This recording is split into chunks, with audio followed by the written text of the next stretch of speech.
Emotional intelligence is not nearly as mainstream as IQ. People value IQ because they think it's the only important measure of someone's intelligence. But that's not true. Emotional intelligence and mastering it is just as important. Hi, welcome to Top Wisdom.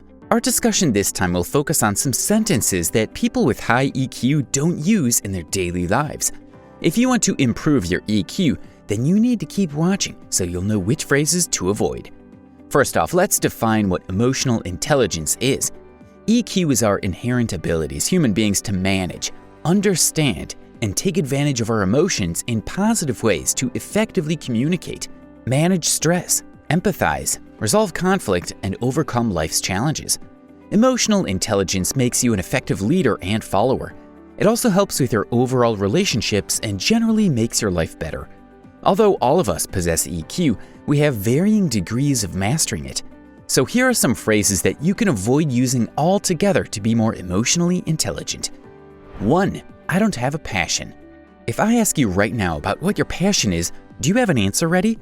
Knowing what you're passionate about, what makes you feel most alive, and brings you a great deal of joy is a great identifier of someone who's comfortable with their emotions. Figuring out what your passion is requires a lot of introspection and self-assessment. Someone who has a high EQ is able to look at themselves and say with confidence what they're passionate about. Their whole face lights up and they can't stop talking about it once you ask them. We are drawn to this kind of person because you just know what they want to do with their lives. They're born leaders. 2. I'm unable to move forward. Roadblocks and setbacks are part of our human journey. In whatever you do, I'm sure you've encountered some issues that made it more difficult to achieve your goal. When emotionally intelligent people face these obstacles, they don't stop moving forward. They take a pause and figure out how to go around it. They get upset, sure, they're still human after all, but they don't wallow in that feeling. They allow that failure or mistake to become their stepping stone to success. A popular internet saying advises it's okay to take a break when you're tired, but you shouldn't give up. Just listen to Dory from Finding Nemo and just keep swimming. 3. I'm doing this for myself alone. It's natural to think of yourself first. After all, self-preservation is key to our human evolution, but we're also social beings. Once you let go of the idea of existing solely for yourself, you unlock the wonderful world of empathy. Empathy is what happens when you put yourself in someone else's shoes. With empathy, you'll be able to see and understand other people's motivations. You'll be kinder to the people around you if you know what they've been through and what they're going through. Often we're too wrapped up in our own lives that we forget to focus on other people too. Caring about other people doesn't make you weaker. It opens you up to the diversity of your community and the wonderful things people are capable of. 4. I can't help it. It's just how I am. Saying you do things because you're wired that way is just a lame excuse for not wanting to take responsibility for the effects of your action.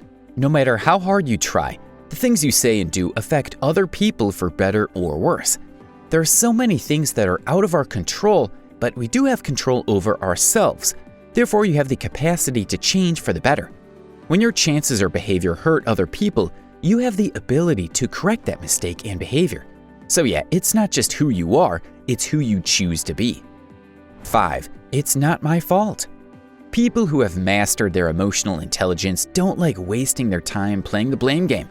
They take responsibility for their actions and make the necessary steps to correct their mistakes. It's hard to face the consequences of your actions. It's unpleasant, and we sometimes do everything in our power to avoid it. We put the blame on our circumstances or other people. That can be true, sure, but ultimately the burden of our choices are ours alone. Saying it's never your fault is just dodging things. Eventually, your actions will catch up to you. High EQ teaches us that it's better to deal with things now than to put them off until eventually they catch you off guard. Resolve it now. 6. You always. You never. Saying you always do this or you never do this are just false statements. When we're upset, we tend to generalize other people's actions instead of figuring out and saying outright what upset us in the first place. Say your partner was late for a dinner date that you planned for a week. When they arrive, you then say, "You're always late," which is just not true. Try phrasing it this way: "I'm annoyed that you're late for our planned dinner. I would like it if you would come on the time we discussed or call me beforehand if you can't make it." Saying it that way will lessen the possibility for an argument and the other party won't feel so defensive. Plus, you'll have a healthy talk about why they were late in the first place. 7. Totally up to you. It's your choice. When someone asks you for your opinion over something that's troubling them and you answer this way, it comes off as indifferent or you can't be bothered with it. It's not a great look. Chances are the person won't confide in you ever again. EQ gives you the ability to stop thinking about yourself for once and be there for the people you care about. It's important in both personal and professional relationships that you pay attention to other people too. It shows that you truly care about them and what they have to say. If you're leading a team at work and you brush off your teammates by not weighing in, they won't trust your leadership skills. When you genuinely have no opinion either way, you can say that, but say it in a way a person with EQ would. I don't really have an in-depth opinion about this, but I think you should consider the following points when you're making a decision. That's infinitely better than shrugging. 8. You look great for your age. I mean, come on. First of all, it's rude, and what were you trying to make the other person feel anyway? Was it supposed to be a compliment? You could just say, hey, you look great. Saying you look great for your age implies that most people in their age group are unattractive, and they're a surprising exception. You don't need the qualifier for the compliment. 9. Told you so. Okay, maybe you have foreseen that things would end up badly, but saying I told you so is not really very helpful for the other person. It's just adding salt to the wound, and it's not necessary. Instead of saying I told you so, try sympathizing and empathizing with your friend. Assure them that you're there for them if they need you, and if they want to, you could help them find a solution or another way forward. That's much better, isn't it? 10. Because I said so. When someone asks the reason behind your direction or instruction, because I said so is not a satisfying answer.